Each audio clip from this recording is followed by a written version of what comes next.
Even though life is not the way I thought it would be, this life can still be good. My son, MJ, or Mirai, he has a condition known as Dravet syndrome. It's a very rare form of epilepsy. Unfortunately for Mirai, he's on the more severe end, so now he's total care. He went into status epileptic. I remember that day like it was yesterday, right? The damage to his brain was quite significant. He had lost everything. I went to the hospital with a boy that could walk and talk, and I came out with a brand new baby. The palliative care team was going to get involved, and I just remember thinking, does that mean like the end is coming soon? Why are they involved? They did like an orientation and explained to me like the different roles of what they do, and it had nothing to do with the end coming sooner.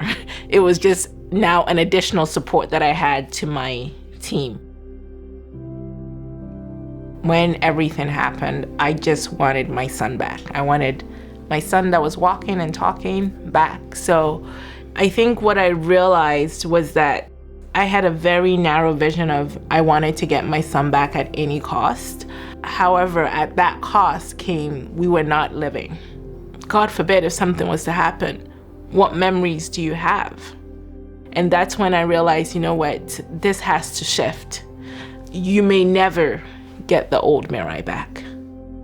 They had a group workshop on grief and just understanding that it's okay for me to kind of be grieving what my son is going through. It's okay to have a bad day, but those bad days do not define who I am.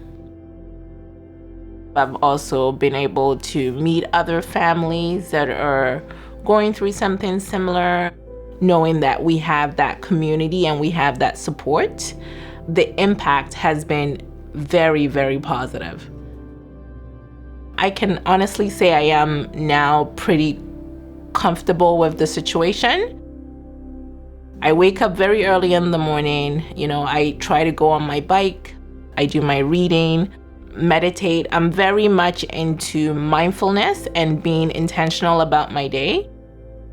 Overall, the palliative approach has made a huge difference in our lives, from respite to social work to the group activities. I just don't know where I would be without it.